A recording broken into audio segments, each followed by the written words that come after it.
Em nome de Jesus. Baixe o seu rosto, feche os seus olhos um pouquinho. Pai, obrigado por esta manhã. O nosso coração está totalmente aberto para ouvirmos a Tua palavra, para ouvirmos a Tua voz. Eu abençoo os Teus filhos, em nome de Jesus. Diga amém. Quero chamar aqui o Arthur. Vamos aplaudir a Jesus pela vida do Arthur. Ele vai ministrar para nós.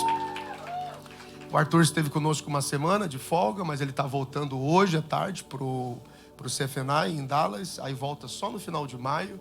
E tem sido muito bom ver o que Deus tem gerado no coração dele. Então nós vamos ouvi-lo nesse primeiro culto. Aleluia. Gente, já viram cadeira de madeira? Essa aqui. Legal, né? Ok. O Espírito Santo me deu uma palavra hoje para falar sobre fé. Vocês estão afim? Bora. Quem aqui gosta de ler a Bíblia? Bora também. Abra comigo, por favor. Carta de Paulo para a igreja de Gálatas. Gálatas, capítulo 3. Eu vi aqui que minha Bíblia está em inglês, então bora o celular, né? Aleluia. Carta de Paulo para os Gálatas, capítulo de número 3. Vamos ler de 1 a 9. Quem encontrou, diga amém. Perfeito. Nesse capítulo aqui, Paulo está bem bravo, irritado, exortando a igreja de Gálatas pelo que eles fizeram. Ele ouviu falar, descobriu de alguma forma que aquela igreja estava favorecendo o seu grupo judeu, sua comunidade judia, e não os gentios. Isso infuriou ele. Então ele escreveu essa carta. Imagino que ele quase rasgou a página quando escreveu isso, porque olha a linguagem dele. Ó Gálatas insensatos, quem os enfeitiçou? Jesus Cristo não lhes foi explicado tão claramente como se tivessem visto com os próprios olhos a morte dele na cruz? Deixe-me perguntar apenas uma coisa. Vocês receberam o Espírito porque obedeceram à lei ou porque creram na mensagem que ouviram? Será que perderam o juízo? Tendo começado no Espírito, por que agora procuram tornar-se perfeitos por seus próprios esforços? Será que foi à toa que passam por tanto sofrimento? É claro que não foi à toa. Eu volto a perguntar: acaso aquele que lhes deu o Espírito e realizou milagres entre vocês agiu assim porque vocês obedeceram à lei ou porque creram na mensagem que ouviram? Da mesma forma, Abraão creu em Deus e assim foi considerado justo. Logo, os verdadeiros filhos de Abraão são aqueles que creem. As Escrituras previram esse tempo em que Deus declararia os gentios justos por meio da fé. Ele anunciou essas boas novas a Abraão há muito tempo, quando disse: todas as nações da terra serão abençoadas por seu intermédio. Portanto, todos os que creem participam da mesma bênção que Abraão recebeu por crer. Amém? Agora eu não sei você, mas quando eu li isso eu fiquei muito feliz. Eu fiquei muito animado. A bênção de Abraão, ela fala de herança, de comunhão com Deus. E a expressão filhos de Abraão significa Israel, o povo de Israel, né? E o nome Israel, a palavra Israel, significa aquele que vence com Deus, aquele que vence por Deus, ou aquele que luta com Deus. E Paulo está dizendo aqui: não é mais porque vocês são hebreus ou porque vocês são israelitas que vocês têm a herança. Agora todos fomos feitos como Abraão. Abraão só teve sua herança porque ele acreditou quando ouviu. E todos vocês, todos nós, ele diz: todos vocês Gálatas têm essa mesma bênção. Basta somente crer que, semelhantemente como Deus abençoou Abraão antes de vocês, ele os abençoa também, aqui, hoje, agora, por medida da sua fé. E é engraçado como é que Israel é Israel, né? Porque Israel antes era Jacó. E o que era Jacó? Traiçoeiro, mentiroso, falso, enganador. Igual eu e você. Pecador igual eu e você. Cheio de defeitos igual eu e você. Problemático igual eu e você. Difícil igual eu e você. E semelhantemente, pela sua fé, crendo em Deus, não somente foi redimido, mas também transformado igual eu e você. E a ele foi dada uma nova identidade, um novo nome, um novo futuro e uma nova herança, igual eu e você. E uma bênção duradoura sobre ele, sobre seus filhos e sobre seus netos e os netos dos seus netos, igual eu e você. Paulo está mostrando aqui, ser Israel não é mais uma questão de família. Ser Israel é uma atitude. E essa atitude é a fé. De onde que vem essa atitude? Onde começa? Quando que Jacó vira Israel? O que transforma um Jacó em Israel? Lembra o significado de Israel? Aquele que luta com Deus, né? Lembra quando ele agarra no anjo, recebendo sua bênção? A palavra que eles usam no inglês, que eu gosto, é wrestle. E esse tipo de luta, ele não usa pancada. Não é com batida, não é com chute, é agarrando. É apertando, é segurando. Para prender junto e não ficar longe. O jeito que Jacó correu atrás de Deus foi ele dizendo, foi ele declarando: daqui para frente eu não consigo sem você.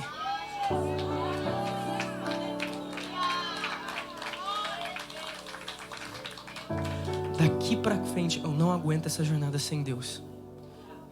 Eu sei o tipo de homem que eu sou, sei o tipo de coisa que eu faço. Daqui para frente eu só vou sobreviver se você tá comigo. Eu não vou largar.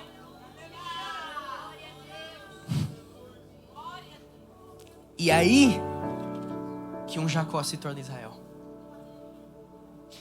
A atitude de Israel é uma fé sem medo, confiando na soberania e total perfeição do Senhor seu Deus, para ser seu provedor. E a oração é onde você pratica isso. Vamos ver com um exemplo. Vamos ver com Abraão primeiro, não é? Quem que ainda gosta de ler a Bíblia? Amém? Então vamos ver. Eu abro aqui, você não precisa ler comigo. Vamos ver Gênesis, né? Gênesis 18, bora lá, lê no começo. Se quiser ler, pode ler comigo. Gênesis, capítulo 18, versículo 16. Deixa eu pular um pouquinho para cima aqui. A intercessão por Sodoma e Gomorra. Deus acabou de falar para Abraão tudo que vai acontecer naquela cidade. Uma cidade de pecadores que fazem tudo contra o jeito de Deus. Tudo que Deus faria, eles fazem o oposto. Não obedecem, não seguem a lei. E Deus deixou bem claro: eu vou queimar essa cidade. E Abraão poderia facilmente ter dito: queima mesmo, Deus. Queima todo mundo. Destrua-os. É desse jeito mesmo, é assim que eu gosto. Vai, Deus. Mas não foi assim que ele falou. Tendo fé suficiente para questionar Deus diretamente de um lugar de fé e não de medo, de um lugar de amor e não de rebelião, ele perguntou: mas Deus, peraí, Senhor, se não for um problema, e se houver 50 pessoas boas lá? Você ainda destruiria? Aí Deus: por 50? Não. Só mais uma. E se tiver 45? Você destruiria? Ele: não. Tá. Ok, não fica bravo. E 30? Se tivesse 30, você destruir? Não. E 20? Não. E 10? Não. O que está acontecendo aqui? Abraão só foi conhecer a justiça e a misericórdia de Deus porque ele perguntou.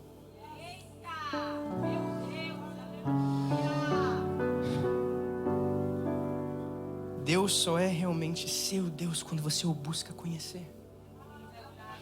Ele quer que você seja um servo fiel, porém não ignorante.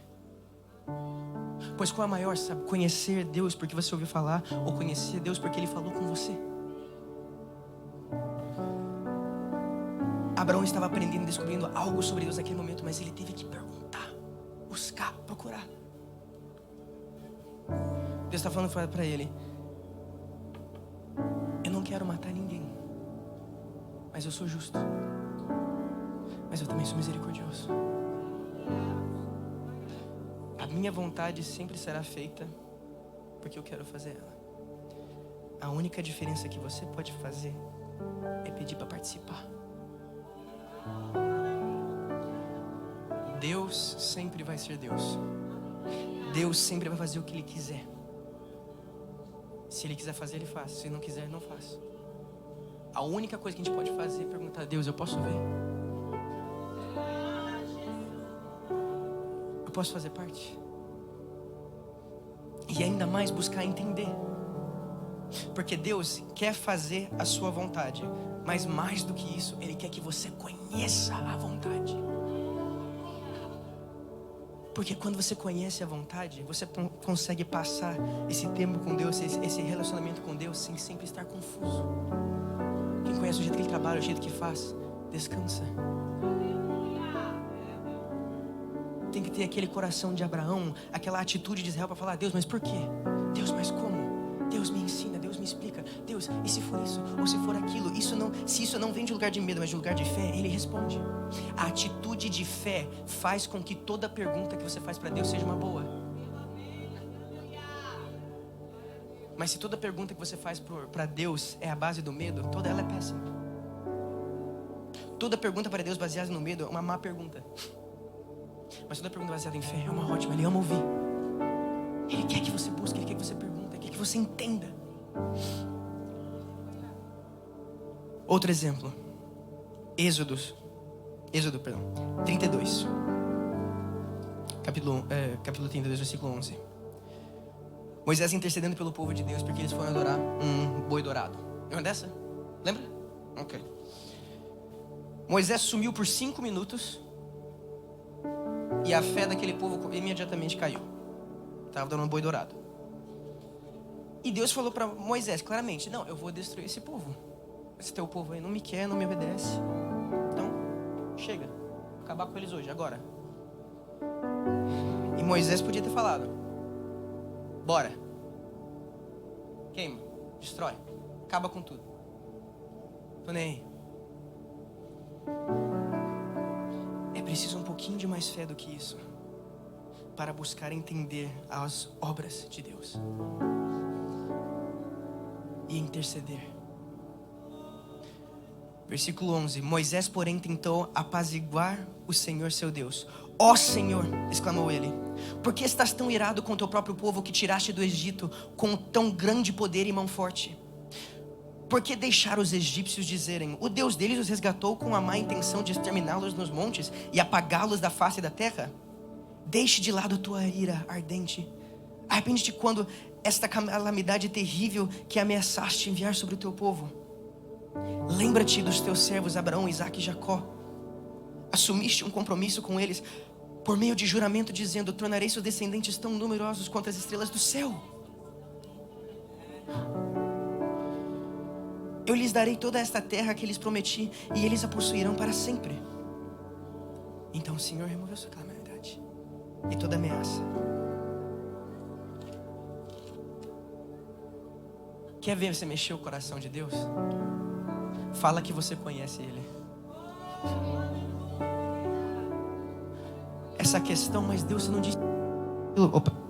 Essa questão, mas Deus, você não fez isso, não fez aquilo, não disse, não fez aquilo. Ele não estava cobrando a Deus, ele não estava reclamando com Deus, ele estava tentando entender Deus. Mas Senhor, não foi você que nos libertou aqui? Não foi você que fez isto aqui? O que Deus estava falando naquela ameaça? Eu quero ver se você me conhece. Quero ver se você estava prestando atenção. Quero ver se você ainda lembra daquela vitória. Quero ver se você ainda ama esse povo. Suficiente para orar por eles. Suficiente para aparecer aqui na minha cara, no monte, na presença do Santo Santos e falar: peraí, por quê? Isso é intimidade. Essa atitude de Israel, de aparecer na cara de Deus e falar: peraí, mas me explica a situação rapidinho, por favor. Não por medo, mas por fé. E é isso que nos traz mais próximo dele, em intimidade. Aprender a colocar a sua fé acima do seu medo. Orando honestamente, transparentemente, do coração, com nada escondido. Quando você entende que é a fé que agrada ao Senhor, finalmente cai a ficha de por que a vida do crente é tão difícil. Não, porque pensa comigo, pensa com o raciocínio. Deus fala que a fé e somente a fé agrada ao Senhor, e sem a fé não tem como agradar ao Senhor, certo? Então imagina que ele fala isso, ok, a fé agrada ao Senhor. Daí você passa uma vida inteira fácil, que não precisa de fé. Você chega no céu, naquele dia final, e você não entra. Ué, por quê? Mas você nunca foi agradável para mim. Nunca me agradou. Isso seria injustiça da parte de Deus. Ele fala que fé agrada a Ele, e daí ele tem uma vida que não precisa de fé. Mas sendo o Pai responsável que Ele é, perfeito que Ele é, Ele permite a dificuldade. Ele permite a batalha. Ele permite a luta, porque cada momento difícil é uma oportunidade para ser agradável.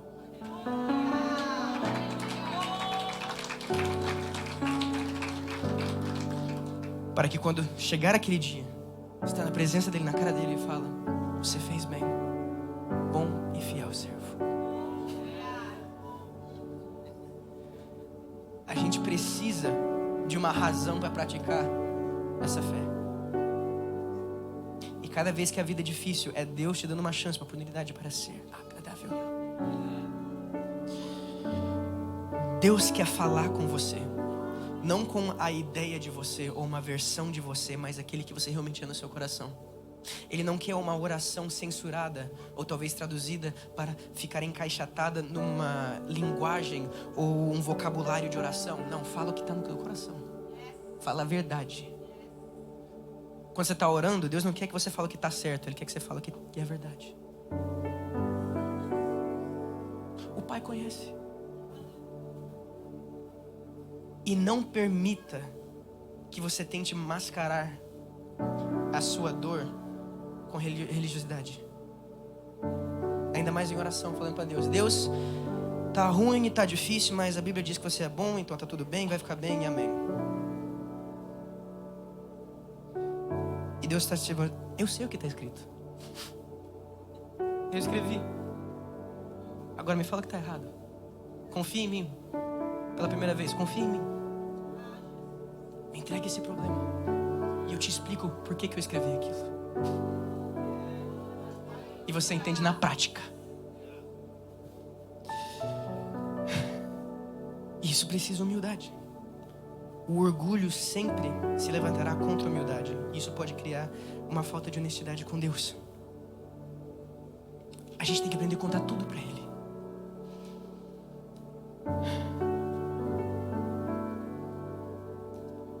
Um fariseu pode até entregar a sua mente, ele pode até render a sua mente, mas ele enterra o coração, esconde o coração. E olha, muita gente fala: mas por que eu tenho que falar para Deus se Ele já sabe de tudo? Ele sabe tudo, para que contar? É verdade, Ele sabe de tudo. Mas há uma grande diferença entre Deus saber da situação porque Ele sabe de tudo, e Deus saber da situação porque você contou para Ele. Não há uma maior vergonha na vida do crente do que Deus saber tudo sobre ele só por saber de tudo e nunca souber nada sobre você porque você contou. Tem uma diferença entre eu sei porque eu sei de tudo e eu sei porque você me falou. Isso é uma prova de intimidade, de conversa. Que você sentou, que você discutiu o problema. E Ele tira esse peso. Ele mostra o caminho. Aprenda a amar Ele e ser amado por Ele. E ter a coragem de confiar nele o suficiente para descansar nele. Arrumar a sua cama e deitar nela, no coração do Pai. E lembrando primeiro de fazer um lugar para Ele estar no seu também. É junto assim. E finalmente Hebreus 11:6.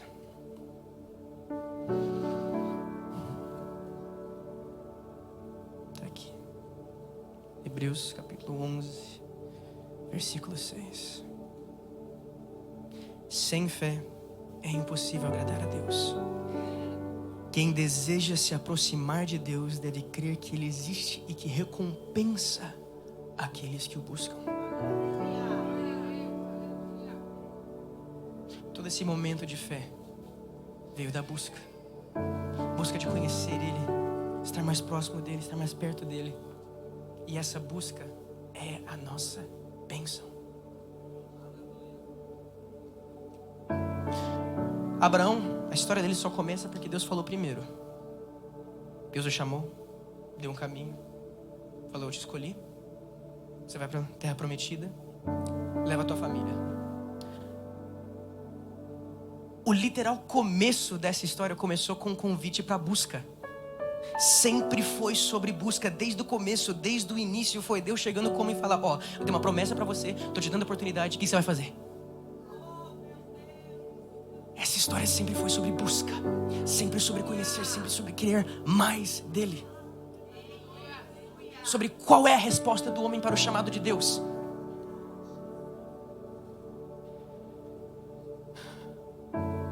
E Jesus fala: quando vocês orarem, não seja igual aos fariseus, que oram na rua, em público, gritando com suas lindas e belas palavras, com suas repetições, mas não alcançam o Pai.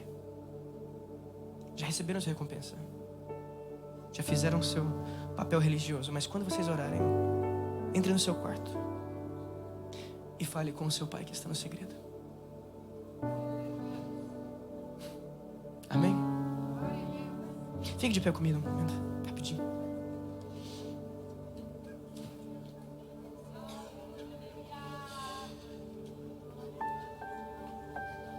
Eu termino com uma curta parábola de Jesus.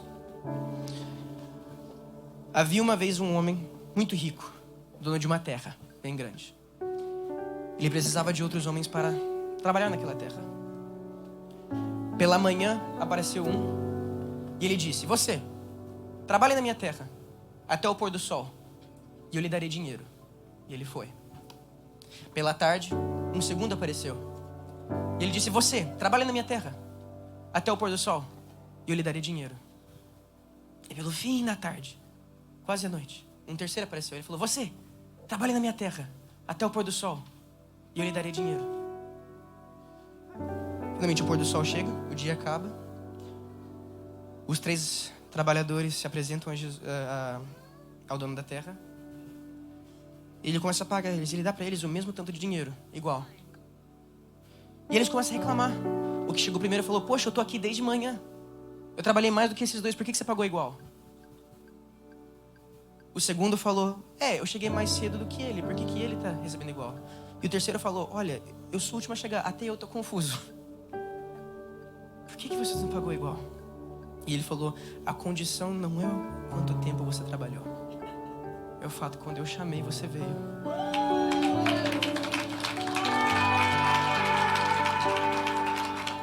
E todos vocês, independente do tempo, trabalharam até o pôr do sol, até o fim. Todos receberam sua recompensa. A sua herança em Deus vem da sua fé, na habilidade dele te dar uma herança.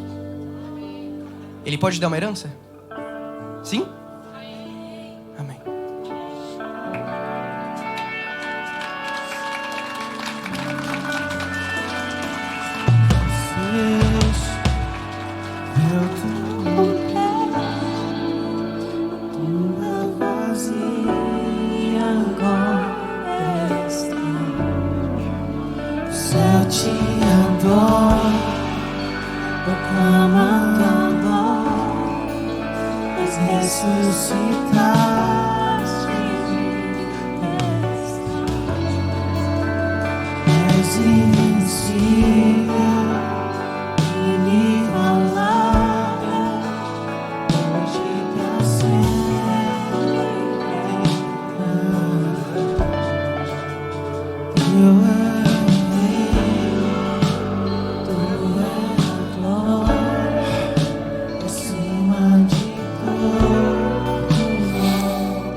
Eu não sei se você conseguiu chegar no culto. Eu não sei se a simplicidade de Jesus te incomoda.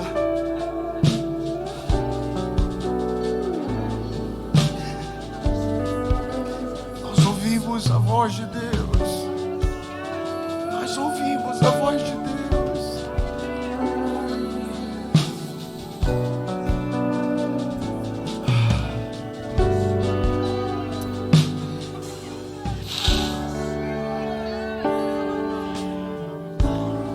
E esse é o único culto que não é transmitido e nem gravado. Então você teve uma oportunidade só. Só uma oportunidade.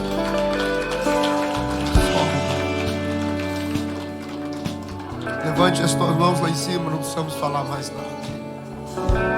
Guarde isso.